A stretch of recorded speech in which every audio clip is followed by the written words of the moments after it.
Hi, I'm the host of the STO Smokers Lounge. I'm here to tell you about Anchor, the perfect app that you can use right now to start your own podcast network. You can broadcast right now. All you got to do is download the app, whether you have a phone, iPad, or even a laptop or desktop. You can right now download Anchor or go to Anchor FM right now and start recording and have your stuff broadcasted over multiple platforms such as Spotify. So go to Anchor today and start your podcast career like I have. Because trust me, I love me some Anchor. Hey, how you doing? Okay, we're going to start this all over again. So Yeah. I'm going to start with the particulars, then we're going to go into it, all right? All right. All right. Hello, everybody. Welcome to the Smokers Lounge. Here on Anchor, the perfect app for anyone who's trying to start their own podcasting. All you got to do is download the Anchor app or go to anchor.fm, get yourself a profile, start podcasting today. I'm your host, Kavanaugh with Southern Champ, a.k.a. the Porn Rap Star. You know what it is. Go to allmylinks.com/porn rap star to check out all my porn, check out all my music, and follow me on social media. We are sponsored by the Facebook of the LS community. I'm talking about LS World. Go there today. Get yourself a profile. Interact with kink-minded people like yourself, and also find events that you might could attend to and begin your adventure in the LS life. We're also a proud member of the GW District Black Podcast community. I'm talking about over 20 podcasts giving you the Black experience. And while you at GW District, go ahead and get some shopping done where you have the choice to buy from over 500 Black retailers. I'm talking about health, fashion, beauty, books, you name it, they got it. So go to shopgwdistrict.com. Buy Black, support Black businesses, build the Black economy so we can create generational wealth. Now I'm going to be quiet and let this man introduce himself. My name is 718 Burke. That's the tag on IG. That's the tag on Twitter. I'm a photographer / videographer / musician / everything that you can think of in the media world. Well, we just gonna say you the king of slash because you got a lot of slashes. So, how did you start doing photography? Let's begin there. I think really with me is like photography kind of started when I started doing like music, but it wasn't really a focus for me. Like I used to hang out in front of this record store in New York. So I used to see a lot of like legends come through, like a lot of hip hop legends would come through to the record store, and I was on, taking photos. I would have their photos. I would have photos of like some of my people, just us hanging out in front of the record store. And I realized like years later that I was one of the people that had like some of the only photos. Like I had all these different moments that people really didn't have because they didn't really do that sort of thing. Like take photos. It just kind of came, chilled, hung out, but nobody was taking pictures. Okay. So then you started taking pictures. Plus with the music, what did you do? Was you a producer or a rapper? Rapper. Okay, then no doubt. All right. You done some stuff. So tell me about your rapping days. I mean, like right now, I'm still getting back into it, but like I guess I probably started like a while ago, but like my first official thing came out in like 05 in 2005. So in 2005, like that's when I came out with my first project. I was signed to this independent label in Massachusetts, and so they got the project, they distributed it, and I had like some good like underground features on there, but it really wasn't like a big thing. But now when I look back, some of those people have gone on to be like actual big name artists. Yeah, because they were already doing their thing. I was just starting out, so I have like as far as New York venues, I probably performed at every place from like to Lions Den, SOBs, yes, I know about SOBs. Yeah, CBGB's when it was still open. Like the West Village was pretty much my spot. That's where we were always performing. Shoot, that's what I'm talking about. I remember my boy when he was in the music, just got signed. We did SOB. Erica Miller was one of his dancers. Oh wow, which was so cool. Which was so cool, and it was funny because actually I was the hype man. Me and her were dancing off of each other, and that shit was kind of hype. And then my man years later tried to holler at her and say, "Hey, She blocked them on Twitter and Facebook. Yeah, so you ran across a lot of the top rappers in New York during your time in music at first. Yeah, like I mean, like one of the first vinyl single I was actually on is my friend put me on a record with a person who's now like one half of Run the Jewels LP. Ooh, yeah. So we did that record like 2004, Mm-hmm. like at LP's house actually when he used to live in Brooklyn. So that was like my first appearance on vinyl. Damn, yeah, that's serious. That is fucking serious. So with that, when did you start doing like the photo shoots at the Comic-Con and stuff, and what got you start doing that? Um, I think the Comic Con stuff probably started around like I started going in 2009, but I think I started transitioning more into photos around like 2011, 2012 because I just would see all these costumes and I'd be like, damn, there's some dope pictures, but I take photos all day. I need to be a little bit more serious with this. See, like just promote myself and put it out there. Just taking little photos here and there. And I'm coming home with 20 photos, but I'm there, 3 days, and I don't really got Mm-hmm. a lot of photos. Oh yeah. So I mean, me, I've never been to a Comic-Con, man. I always wanted to go. Always wanted to do the cosplay shit. Me, I always wanted to dress up as like one of the Sith Lords. My Oh favorite yeah, one, that Darth Nihilus. I love Darth Nihilus because that go ahead. I was gonna say it's funny you should say like the other like the other like Sith characters because I forgot I forgot what it was. I think this one chick she dressed up as what was it Darth Talon. Yeah, yeah. She had like the dopest costume. Like she's one of the biggest cosplayers out there. But I remember the Mm-hmm. first time she was walking around in that costume, and everybody kind of talks about like, oh, Comic Con is for kids, it's for kids. I'm like, No, Comic it's Con not. is one step away from being porn, honestly. You ain't lying because a lot of your porn scenes is actually cosplay in many Yeah. ways. I'm like, if you see the way some of these people are dressed at these events, some of this shit is more risque. It's more risque than going to an actual like porn convention. Yeah, especially when you think about some of the characters that they might actually betray, such as, what I'm saying, the Chung Lee. What dude haven't thought about fucking a Chung Lee? Or a And that, Cammy. You know what I'm saying? Especially many of the ones from Mortal Kombat, Street Fighter, and many of the comic book characters. that's what I'm saying. And a lot of these cosplayers, a lot of the cosplayers, the crazy thing about them is that when people used to read comics in the 90s, they were like, well, they always draw these characters with these unrealistic bodies. Mm-hmm. That, but then when you start going to the conventions, you meet women who actually are shaped that way. Yeah. They look like that in real life. Yeah, because I know there's one girl that I follow. I can't remember her name, Sheree, whatever her name is. She always do a whole bunch of cosplay player characters, and she do the ones that you wouldn't think of. Like she did the mother from Rugrats. I was just dying out loud when I saw that shit. Yeah, I would never think of that as far as like a character to do. Yeah, so she'll be doing characters and stuff like that. So what got you to filming porn and working with porn stars? Um, I think it was like me and my friends would always talk about going places when we like really young. So we were like, oh man, we really want to go to AVN, but it just seemed like the craziest thing just to go to Vegas because we didn't really travel that much. So Mm-hmm. at a certain point, we were like, I wonder if there's anything on the East Coast, like near New York. And we saw Exotica in '09. So Mm-hmm. when we saw Exotica and everything, we were like, you know what? We're gonna go to that. And skeptical. He's like, yeah, it's not gonna be a big deal. You're not gonna be able to like really do anything, but like, just take a picture and then walk off and all of that. And I'm like, I mean, I don't know. I've never been to nothing like that. So let me see what it Mm-hmm. is. And then I went to my first one in 2009, and I'm like seeing all these people in person. Like, I'm like, oh my God, like there's Sarah J, like there's Cherokee, like Mm-hmm. wow, like these people in person. And from that point on,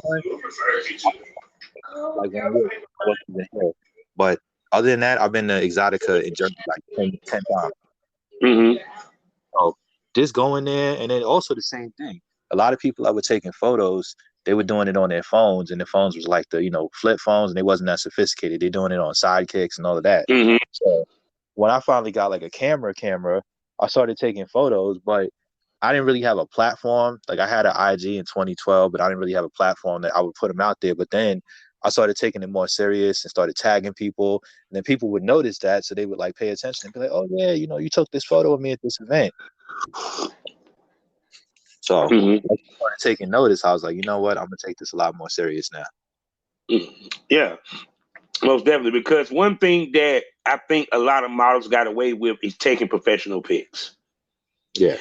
And explain the importance of having professional pics for advertisement versus you just doing a fucking selfie with your phone.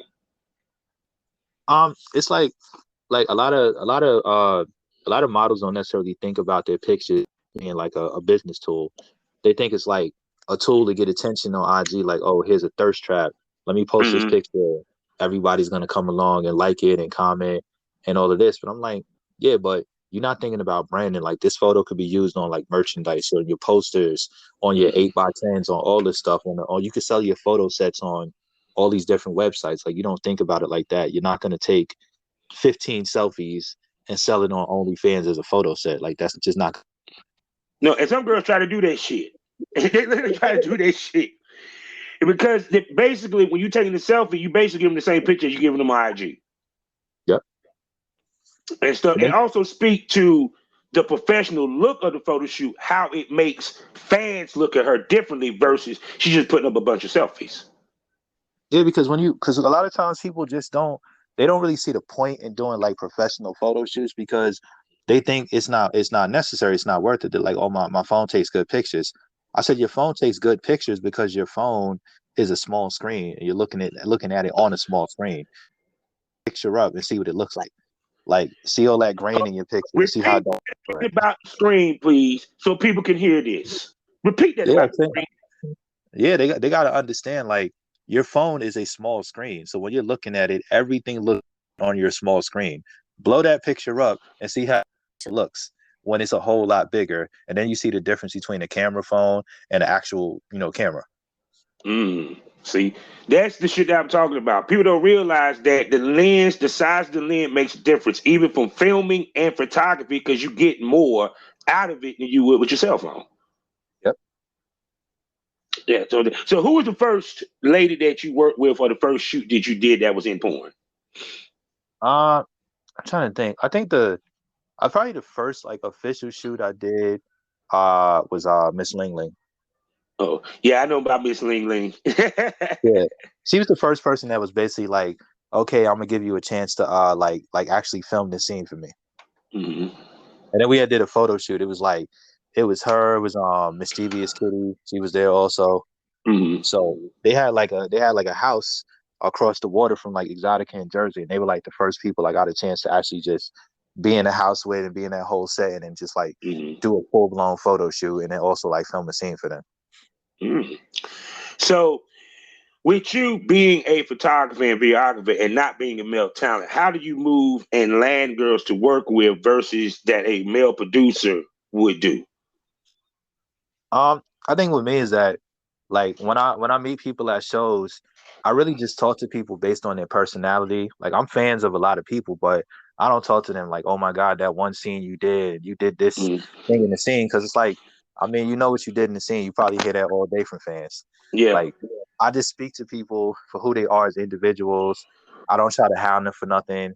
I go there, I take pictures. I mean, I support them, take pictures with them. And, over a while, like city or they're in my city, I try to hit them up and be like, would you mind doing this photo shoot? Like, could we like work together and stuff? And a lot of times you don't get responses, but every once in a while you do get a response. And then sometimes, especially now, people will hit you up sometimes before you hit them up because I'll post something on IG or on Twitter. They'll see that I'm in that area and they'll be like, oh, what are you doing today? Or what are you doing tomorrow? Can you come through and like, do the shoot? Mm-hmm. So when you do the shoot, do you get paid or it's just content? I mean, it really depends on what it is. Like most of the time it's paid, but then sometimes it's trade. But trade is really like when I'm on my downtime, not doing anything, like sort of stage. Like when I'm at AVN, when I'm at Exotica, it's like I'm trying to work, trying to do the show. So if you're gonna take me away from that, you're gonna have to pay me to take me away from that because I want to be on the show floor. I'm not trying to be in somebody's room doing a photo shoot for 3 hours. Yeah. Oh yeah, I feel what you're saying, most definitely. So Your bookings outside of porn, how much bookings do you get outside of porn? Well, I still get a lot of music related stuff too, because besides just being like an artist, I pretty much was like an audio engineer for more than 10 years. So I Okay. recorded people in my house. I mixed their stuff, and like I do like a couple people's like flyers and stuff. So I've always done like things just related to it, and I've always made money doing that because it's like everyone always wanted a session. I got a new album. I'm trying to record this. Could you mix my project? Could you do this week's cover and all of this? So somebody's always hitting me up to do stuff like that. So even outside of photography, it's like the music stuff is still profitable. Yeah, cause I stepped away from music for damn near 15 years, and it was just the bug was still in me. I had to come back. I That's had to that's come that's back and that's, record again. that's how I felt. I just sat up there one day and somebody all these fans would be like, "When you getting back? When you coming back?" I'm like, Yeah, soon, soon. and don't it feel good when you know you still got fans of your music even after all these years? It does because I feel like I made an impact on somebody by like Yeah, something I did. yeah, and even to this day, people still hear my newest stuff like, man, he's like you didn't lose a step, bro. That, and that's a good feeling too, because you might like doubt yourself and be like, "It's been a long time. I don't know how they're gonna take it." Like you don't know. So you being in the music industry, how did it influence you with this in coming into the porn industry? I think music and porn have a lot of similarities because music is all about the personalities you're dealing with. So Mm-hmm. just like in porn with music, it's like you don't have to like everybody you're around, but you can understand that you can work together collectively and better for everyone involved. Mm-hmm. And you're gonna have people you're cool with, and they're not really your friends, but you're cool with them, your associates. But then there's people that's like, this is my boy, this is my homie, this is somebody I would hang out with Mm-hmm. outside of this business. This is somebody that, they over my house, I'm over their house. We out somewhere just chilling, getting food together, just doing like fun stuff. So it's like those things, like not everybody has to be your best friend, and not everybody has to be like, oh, I don't really like them. I can't be in the Mm-hmm. same room with them. I'm like, it's not that serious most of the time. So Yeah. how to separate the business and the personal stuff. Oh, most definitely. Because even on set, females will get an attitude with the guy because he shot with another chick or vice versa. I hear that a And lot. stuff and speak to the lack of professionalism sometimes that happens on the set versus professionalism on the set. Well, I would say with the lack of professionalism, with me, it's kind of like I'll tell people straight up, like I'm friends with people who don't like other people that I'm friends with. But Mm-hmm. for me, it's like I'm not really in that mix because that's not even the way I think. Friends with somebody I'm cool with, I'm just not going to bring them around. I'm not going to mention their name or something like, that's on you. Like I don't know what issues y'all have, but that's not on me. And then Mm-hmm. like, a lot of people are cool. Like I've had people be like, "Oh, you're going to shoot with so and so. Okay, cool. I hope you have like a good shoot." And they'll be Mm-hmm. genuinely honest about their comment. But some people will be like, "Oh no, why are you working with them? Oh, you really like them? You try?" I'm like, it's not even like that. It's just Yeah, I'll because just they be expect you because they don't like them for you not to fuck with them, not understanding this is business. exactly. I'm like, it's business. Like it's not no personal thing where suddenly because you don't like somebody, I'm gonna run out there and be like, "Well, I don't like you either because my friend don't like you, so we can't work together." Yeah, and it hurts your business if you do that. Yes, it does. People don't Like you realize can't. it. Explain how it hurts your business so people can understand. It hurts your business because it makes it seem like you choose sides based on things that other people have with each other, like based on issues between two people that you have nothing to do with, but because you're close to one of them and you're not really close to the other, you're gonna choose sides and be like, well, I can't deal with you. Mm-hmm. When you don't know what's gonna happen from day to day. You could talk to somebody one day and the next day somebody can have conflict and the person you cool with, nah, you can't be around them no more. Unless our friendship is done, we not cool no more. And it's like, I ain't got nothing to do with that. That's you on you. Mm-hmm. Like, like you deal with that. Like, I'm not gonna step into the middle of your beef and suddenly hate a list of 10 people. Yeah, because I had girls that go shoot with my partner when I was doing porn, and they was like, "You still working with Bob?" And why wouldn't he? I'm making him money. Period. It's like I find it funny females can't do business with their best friend, but we can do business with our worst enemies. Yeah. Why do you think it's like that? Uh, I don't know. Like, I think I think a lot of people honestly they fall out because they were once close, and then at some point the closeness kind of turned into a level of competition.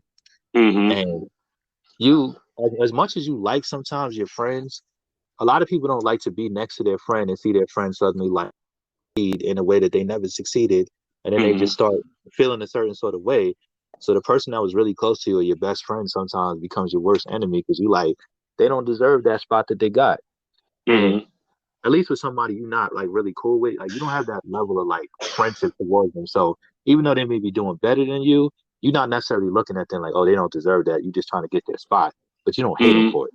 Yeah, and plus women pocketbook watch way more than men. Yeah, Way more than men. Um, which is funny because at the end of the day, it's kind of like, yeah, it's always gonna be someone that's doing better than you. The key is for you to continue doing what you're doing. And I don't think a lot of females get that when it's business. yeah, Because I because think, and then also social media, like people see IG and they see somebody's like pictures day to day, and they be like, damn, they really living, and I'm like, no, no, they they're not. not. That's not even what they're doing half the time. Like sometimes they'll be sitting on their couch, and they posted photos of them like on the beach chilling, sipping a drink, and they be like, "Yeah, this is the life." And I'm like, "You're not even doing that right now." No. Because see, I think the thing is, and I said that, is that people look at IG and look at these girls is on IG and thinking, oh, they're going to Dubai, they're going here. Well, baby, you don't know they're going to Dubai to get shitted on because these motherfuckers paying to get fucked. Yeah, I done heard some stories about that. Yeah, you know what I'm saying? It's just like, because I tell anybody, you see a girl traveling a lot, it ain't because she got a lot of work. She just got a lot of clients. Yeah, Because ain't nobody shooting porn in Utah. not like Not this. that. There's a great amount of spaces that people really do like porn on a regular basis. Yeah. It ain't all 50 states. No doubt. So what's some of the mistakes you see girls make in the business that could be avoided from the outside looking in? Um, I think people need to have a lot more patience sometimes. They need to understand like things don't necessarily happen overnight. Um, Nope. they need to realize that you're really not in competition with anyone but yourself Hmm. because there's a lot of people out there that do exactly what you do and they fall in the same categories that you do, but they're not really your competition because they're not your audience, like your fans are your audience. And Hmm. just because you may have like similarities between you being the same category, it doesn't mean that whoever likes you is gonna like them because it doesn't really work that way. Like they might gravitate towards you, but they might not necessarily buy your stuff because they're buying because there's little personality things about you that they're gonna like way more than they like your content or how your body looks. There's things about your personality you might be posting on IG and Twitter. You don't even realize these people are paying attention to every word you say, and that's what makes Yeah. them a fan of you. Yeah. Because even to the point where they be just saying little owl shit, damn, I wish I had a dick in my mouth. Right there, that actually will make a dude go look at shit, believe it or not. Yeah. Because see, women in this business can never be too thirsty. Men, we always looked at as thirsty, Yeah, well, no I see matter some what. of the I see comments all the time on like I'll get tagged in a photo that I posted, and I look at Mhm. like some of the comments. I feel like some of y'all dudes be so thirsty, and sometimes it's just like a spam account. So Yeah.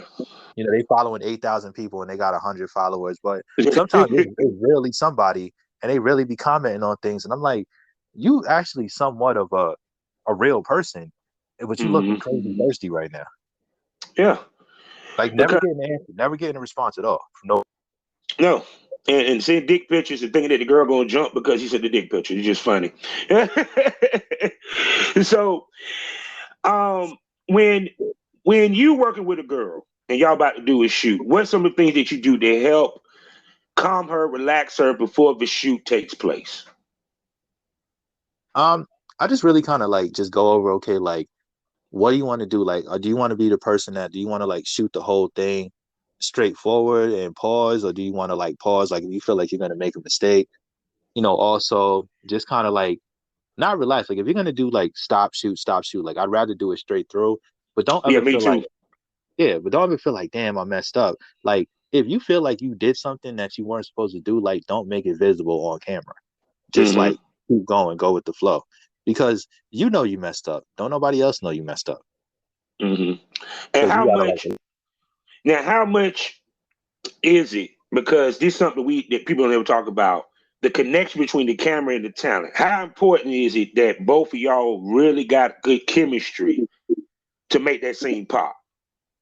I think it's really important because I feel like the more you know somebody, the more you start being like, okay, I got this idea. I want to do this. When you first meet somebody, you'll do photos and they might turn out okay. But your second or your third shoot with them will always be 10 times better than the first one because you Mm-hmm. comfortable now. Like you comfortable being in their space and just like, you know, being nude or taking off things or wearing certain outfits because now you done already did this. You already like trust being in their presence. Mm-hmm. Yeah, because to me, like the one thing that I love and why I told people this, I love having my cameraman because he know the angles, he know how to shoot, and he knows me. And we developed that over years. And I always felt the blueprint is you should have a regular cameraman that you work with because he's going to give you exactly what you want. Can you speak to that? Yeah, that's 100% true. Cause like a lot of people do have people that they work with and they don't want to work with no one else. Like I'll definitely be like, okay, if I'm working with somebody, even if we got the best chemistry, like I could try out somebody new. I'm not gonna like replace them. But there's always people out there like with me and producers. Certain producers, I'm like, yeah, I just need a beat or whatever. I want this type of vibe. I don't even need to give you no suggestions. I just need to tell you like, and I know they got me because they know me already. I don't have to tell them anything extra. I don't gotta Mm-hmm. give them no samples, no nothing. I'll be like, this is just the mood I'm in. They'll send me something. I'll be like, perfect, exactly what I'm looking for. So Mm-hmm. same thing with camera people. Like when I go to shows and say I'll be in a picture with somebody else, there's certain people that I never have to say a word to. I'll be like, oh, could you take this photo? I never got to tell them nothing. They know exactly how to take the photo, how to frame it, how to do everything. Certain Mm-hmm. people they'll take it and I'll be like, ah, nah, this isn't what I was looking for. Could you do it this way? And it turns into like a 20-minute exercise. Mm-hmm. So how important? Because, like for example, we're dealing with because I see you shoot with a lot of BBWs, and I always say this: not every photographer knows how to shoot a BBW. Please give some of these photographers out here a tip how to shoot a BBW properly, because you be hitting the angles and the shit be looking flawless. Thank you for that. I feel like a lot of people sometimes like you got to pay attention to every person's body. Like every BBW does not have the same body, so you got to take advantage of like some of them will be, oh well, could you make this look a certain way? You got to hide the weaknesses, and then you also got to know where you're shooting at because Mm-hmm. sometimes even like the most like minute thing like your complexion or like the outfit you're wearing just doesn't match with wherever you're at or that space wherever you're at, and I'm like take it a different way, do this, do that, like do things that highlight all of their strengths, and don't Mm-hmm. just be like I'm gonna just take this shot and you're gonna stand here. Like with me, like I'm not a huge fan of the bed when I take Yeah. shots because I feel like there's so Yeah. many. I feel like you can't do certain things on the bed that you could do like standing up or sitting down or doing everything like the bed. I'm like, you're gonna see thousands of people get shots on the bed. Like that's Mm-hmm. not gonna be your most creative space in a room. To me, I think the most best pictures outdoor pictures. To me, Yeah, I love outdoor because shots. you have more to work with the decor. Even with me, like if I got a room that got couches and stuff, oh, I'm happy to the motherfucker because we might not hit the bed for damn near 3 photo shoots. Yeah, that's how it be with me. I'm like, the bed to me is always the last resort. Yeah. Use the bed as my first thing. I'm like when I get a room, when I was staying in rooms and like the early part of the year, I was specifically choosing places based on how they look, based on if the window was like shootable, what color the Mm-hmm. room was, what situation. Because I was like, I don't care about the bed. Like the bed ain't really gonna be used like that. It's about everything else. It's about tables or couches or chairs or Mm-hmm. kitchens or bathroom. Like I don't really care about the bed. Like the bed is like it's there, but Which hotel, which to you was the best place to do photo shoots at that you ever worked at? uh probably Vidara. Okay. Because like Vidara, if you get the right room, like there's so much like space in there and so many different areas, and then the Mm-hmm. bathroom space is usually really huge, so you can use it a lot. Mm-hmm. So I think Vidara would be like my favorite. I'm gonna tell you the funniest thing. It was an old rinky-dinky hotel in New York. God, I can't think of the name of the damn hotel. Cause one, you know what I'm talking about. It was a whole hotel over by the Whitestone. Oh yeah, I know I that. I love the decor in the room, even though it was a hotel. If some people don't know what I mean by hotel, it's where the girls go hoe at Yeah, with no problem. You feel me? But it had mirrors everywhere. It was just, I just like the decor. 'Cause it had like a '70s feel. You yeah, know. like yeah, there are spots like that where it's not the fanciest hotel, but you walk inside, and what one person sees as being like, oh, this is kind of rundown or whatever. You're like, nah, like this is art. This is something you could really get creative in. Mhm. You ain't lying. And plus, you live in Vegas, so you got plenty of material for photo shoots. Yeah, like I know you, I, woo, I can. especially the desert shots. Oh my God. Yeah, like I Shit. done did Death Valley, Valley of Fire. We done been Mhm, in like the what the Salt Flats, I think. Like just mhm, whatever outdoor spaces I can get. Like not right now because really mhm, hot. But before the early year, I'd be like, man, I want to go all these different locations outside. mhm. Shit, that's what I'm talking about. That why I hate. I mean, don't get it twisted. North Carolina, we got country, so it's beautiful, but I'm sorry, it's just that desert look. And then I saw a girl do a scene in the desert. That shit was just so hot. How many people didn't ask your ass to go out to the desert for a shoot? I mean, now since I like film one and I had let some people see or like let them see like the video, I probably had like a couple, like maybe like 4 or 5 so far since they Mhm. knew I shot the scene or they saw the photos and it was like, yeah, I want to go out there too. Like we need to do that one day. Most definitely. So people can understand this. Ladies have a knack to get stuck in a rut, meaning doing the same shit over and over again. How important it is to switch up and to also level up on what you're doing. Um, it's important because people always like talk about their audience and their fan base.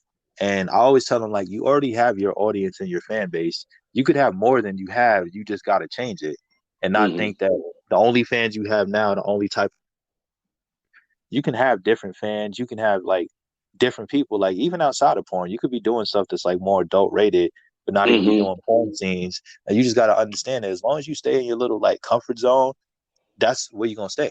Like that's who's gonna like you. Hmm. Yeah, 'cause I So know a lot of girls. It's funny because you mentioned Mulan Blossom. She was doing fetish forever, then she started doing boy girl. And the yeah, reason why I said that was because guys get tired of watching you playing your pussy all the goddamn time. They're gonna want to see you get fucked at some point. And a yeah, lot it's, of it's girls try to avoid that fact, but you can't avoid that fact because sorry, porn, sex work is made off of two bodies, not one. yeah, it's a lot of people out there that I've met at conventions that they don't do hardcore stuff. They'll do like softcore stuff with like girl stuff, or they'll do solo videos. But somebody be like, "Oh, when you gonna do a scene with somebody else?" And they never do it. And it's kind of like, do you know how much you would like? How many audience, like how many people would like flock to your video if you suddenly drop something and it Yeah, was like a girl scene because it's like the longer you wait, there's like a peak point where you can wait the longest and then they'll be like, okay, this is the moment to drop it. But there is a point when you can make them wait too long and then the interest is not there anymore. yeah. Because it was interesting because it was funny because when I saw her pop up on Plumber Pass, I said, yeah, that fast money ain't as hot as it used to be, huh, boo? Because girls don't realize if you're doing solos for 3 years, Yeah, you're going to have to change up because your fan base not going to continue for the next 3 years to watch the same shit. Because it doesn't matter if you change up the outfit, change up the location, it's still a solo, no matter how you skinny it. And I think a lot of girls do not get that in a lot of yeah, cases. yeah, because a lot of them they be like, I do pretty well, I sell my customs, I sell, custom videos, and I'm like, that's cool, but your fans sometimes like they want to see more and they're gonna get tired of the same old thing. That's just human nature. You're Yeah, gonna get tired of the same thing. You're gonna want to see something different. You want to experience something new. And then watching you do like solos for 3 years, you're gonna be like, okay, well, when we gonna get something with somebody else in it? yeah. And basically, a lot of girls don't want to pay the piper on that, Right? which is so funny to me. So In your personal life, you being I doubt you have any problem finding a girlfriend because you're not in front of the camera. But from the outside looking in, how do you see how females deal with relationship with them being in sex work, and even men? Um, I think from a lot of females I know, it's like, okay, like I know like I know like sex workers who only date people in the industry, and I know people that will never date someone in the industry because they don't want to date somebody that close to their, their workspace. So I think it's just a matter of like, I think it's just a matter of like each person, because I know a lot of people like, oh well, most people in the sex industry, they're dating somebody and they have like boyfriends and girlfriends. I'm like, I don't know if that's 100% true. Like they like fucking somebody, but I don't know if they're dating somebody. There's a huge difference from thinking somebody is dating someone just because they're in the business. Like, yes, they get DM'd all the time and somebody's always them, but a lot of times they hear it so often, like they're just kind of like numb to it. They're like, same old shit. Like, okay, another person trying to holler, another person not really trying to get to know who I am as a person. They like you because they like what you are. They like the fact that you're a porn star, the fact that you're this name. And to them, to some people, it's like a conquest. And to the people you actually end up dating, it's not a conquest. It's they actually like who you are. Like the porn is like, yeah, they're cool with that, but that's not why they're with you. Yeah, because a lot of times I think that's the biggest problem. I always say that celebrities are better off with regular people because it gives them a sense of normalcy, and that person will appreciate you more versus if he's a celebrity also, or they're in the business with you. Yep. That's just my opinion. But who am I to say? Because I'm married to somebody that was in the industry. So it works both ways, period. Yeah. But either way, you have to find somebody that is willing to be with you and accept what you do and also support you in it. Yeah, because a lot of people think that they can accept it. And I'm like, I don't know. You got to get to a certain point in your life where you're comfortable enough to know that regardless of what they're doing on camera, they're not sitting up there being like, oh, well, I don't really care about you because, look at my job. Like, look at what I get to do at work. So you got to be comfortable enough to know, like, that doesn't change their opinion on you. That doesn't mean that suddenly they don't give a damn about you. That just means that, oh, I got to go do work. Got to go do a job. When they come home, it ain't their job. They're dealing with you.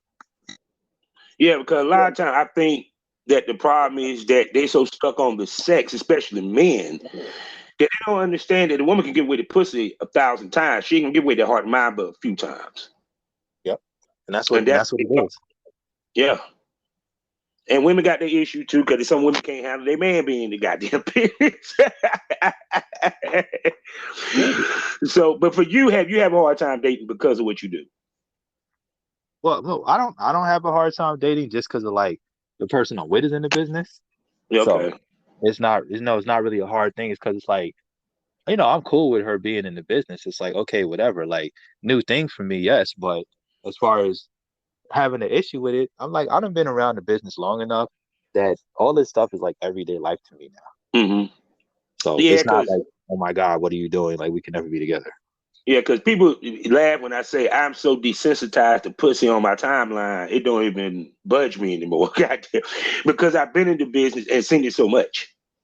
Yeah. Yeah, so it's kind of like it's kind of like the biggest hypocriticalness is if you in the industry and your girl in the industry and you start getting jealous with the guy that she's working with, and I'm like, you can't be jealous because you work with chicks. And then I find that just hilarious when I hear that shit. Yeah, because I'm like, I'm not really gonna say anything unless like say I know a guy is not really like the person, and I've like heard multiple women tell me things about like, oh, this guy is not that good and all of this, and he's not a good dude. And then my girl's like, oh, I want to work with him, and information. I'm trying to tell her like, listen, like some established people have told me some things like you might want to like just kind of check that out. Then I'll be like, don't feel like because somebody approaches you with an interest, then your only answer is yes.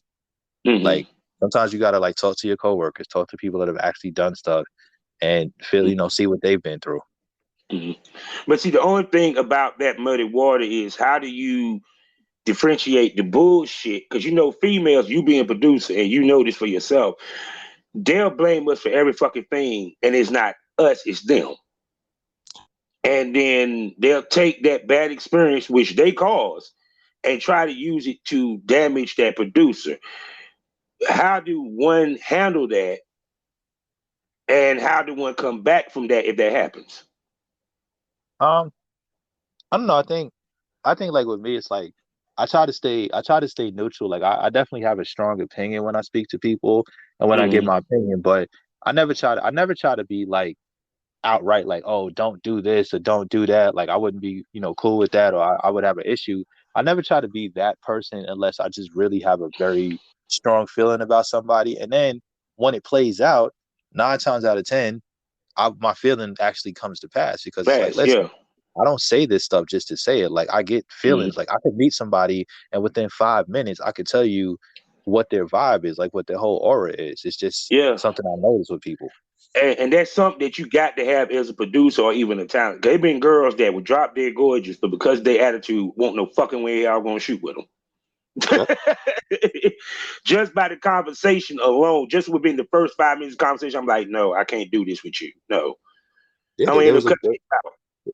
there was a girl like that. There was a girl like that that I met at a show a couple times, and I was like, I think this like girl is so like awesomely bad, and it's like, yo, Mm. she's so amazing looking, but I can't stand her attitude.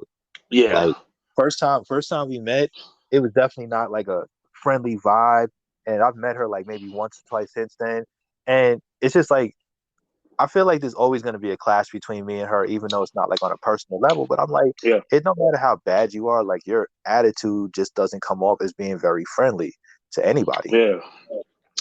And what girls don't understand is we don't want a bitch on set. We want a female that's gonna cooperate on set. Yeah, Because the stuff that we're trying to get you to do, we need you to do it properly. And because we're producers and directors, we are looking through the lens of the camera while you in the middle of the camera. Meaning that this old saying, you can't see the full picture unless you're outside the frame. yeah, because of me, it's like I'll get somewhere and I could be chilling and hanging out with somebody after the fact, but when I'm trying to shoot, I'm like, listen, I'm not trying to be here like way longer than I need to be because like bullshit when we supposed to be doing work. Mm-hmm. Like we got to get this work done. We got to take it serious. We got all the time in the world to do whatever after we're done. But for right now, let's get this done so we don't have to sit here hours later and be like, oh, we still didn't finish, or we'll come back tomorrow. I'm like, no, like tomorrow I might be doing something else. Like you can't Yeah. really dictate my time because you don't feel like taking it serious at the time that you're there. And two, they do not take into account the time of the cameraman. Yeah. A lot of them really don't. They really do not respect the cameraman's time. Yeah, that's my issue with shows. That's what my issue with shows is like. I will help you out, and yeah, so it's like I guess more of a helping out. Like I get paid for it, yes, but Yeah. it's like I don't want to be somewhere and you be like, how long do you need? Oh, you need like 2 hours, okay, and then 2 hours turns into 4 hours. I'm like, you do understand there's a show going on, right? And Yeah, I need to be basically. be here. So stop asking me to stop asking me to show up places at a certain time, and I'm like, okay, I'm there 5 minutes early, and then when I get there, you ain't even started doing half the shit you need to do to get ready. Why am I here? basically. Basically. See, and that's the stuff that we deal with because this is the reason why I made this podcast. Men do not have a voice in this business like the women. We don't get to complain on how they do us because we're narcissistic. We're assholes when we do it, but we have a good point when we complain. Yeah, because a lot of times you just like as a guy, you just want things to run smoothly. You want your reputation to be good. You want people to have like trust in you. But it's like sometimes when you say something, I guess to a lot of people, you're always replaceable. Like there's always a lot of Yeah, people to take your spot. But I'm like, you might be replaceable on a person level, but not necessarily on a quality level. no. Because the next guy you might go to ain't gonna give you the same quality that he might give you. Yeah, and then he might not even be a good guy because a lot of people outside of the business have actually told me that the reason they stopped working with them and they started working with me is because the other people have tried to like come on to them or hit on them or they don't want to see pictures and it's always something like they'll meet to do it and they'll be like, damn, you hot. Can I take you on a date? And it's never a business thing. It always turns into them trying to be personal. But see, that goes back to we have no filtering system in this business anymore. Not Yeah. like it was before. Guys that fake test, it wouldn't even touch the woman because the producer would have done his due diligence. Yeah. You know, period. And I think that has been lost completely in this industry because girls used to come in looking for a producer. Now they're looking for a cell phone. Yep. Not realizing what that producer gives you, not only good content, but also knowledge and protection. Can you speak to that? Yeah, because like the last couple of weeks I've been hearing about fake tests, and I've seen people showing me like screenshots and be like, oh yeah, this one dude with the fake test, and people getting called out and like just working with this person and be like, oh yeah, don't work with them. And it's kind of like, how do you not know that? Like, how do you like not check somebody's credentials? Like if you got an app and or a phone and you can just like scan something on their thing and they'll tell you if that test is valid, how do you just like, oh well, he showed it to me. Like he could have just doctored that thing and then photoshopped the job. Like you don't know, like go through the procedure to make sure that test is right. Yeah, because I'm gonna tell you what's funny, right? Here's the interesting part. You never heard of a woman faking the test, have you? Nope, I never heard of one. Because you want to know why? Men, we do our due diligence. For women, a lot of times they pick their male talent because they want to fuck them, and they want to fuck them so bad they don't think about doing their due diligence. They just want the dick. Yeah, And that way comes from separating personal from business. Because I always said this: a lot of females pick the male talents that they want to work with based off of seeing this nigga fuck another dude, fuck another chick, and they want to fuck him.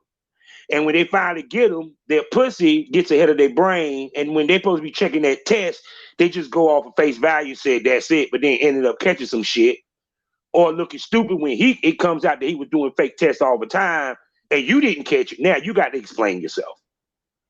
yeah, because it's like you should know better. Like that's your body, that's your health, but that's not just your body and your health. That's like other people because other people are gonna either work with them or they're gonna work with you.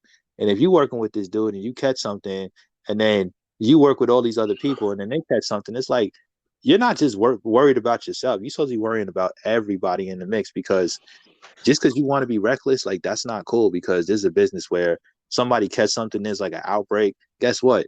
Shut down. Ain't nobody getting no money like that. Money is lost, period. Even on the independent segment, because then everyone that shot with him or her got to go get retested. Yep. And that's 250 a pop, 100 and some change you in Vegas. Yeah, and it's like, come on, everybody don't just got that in their pocket lying around and be like, oh well, Nah. I shot with so and so. I heard that they might be dirty or they got caught with something. Let me go get retested. Like, let me just go tomorrow. Like, you don't just got that money just lying around to do that whenever. No.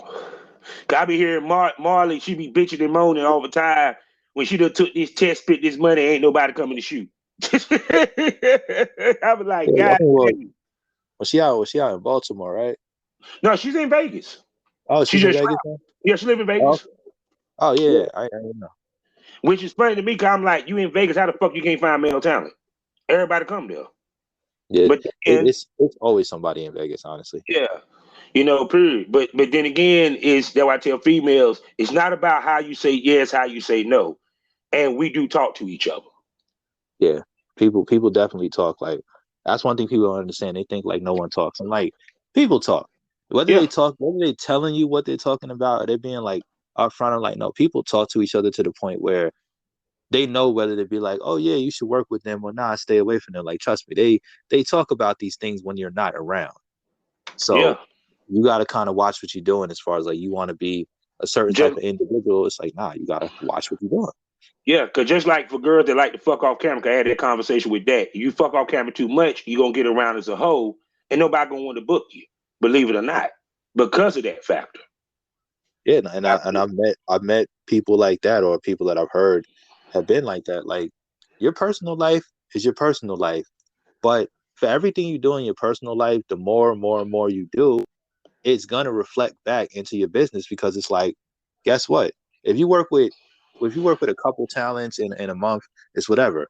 But if you're working with a ridiculous amount of your personal life and then you coming back to shoot, people might look at you kind of weird because they'd be like, what have you been doing in this time frame since your last shoot? Yeah, because understand, people don't realize you got to change your sex life personally in order to make it in this business. because you got to take the next person into account.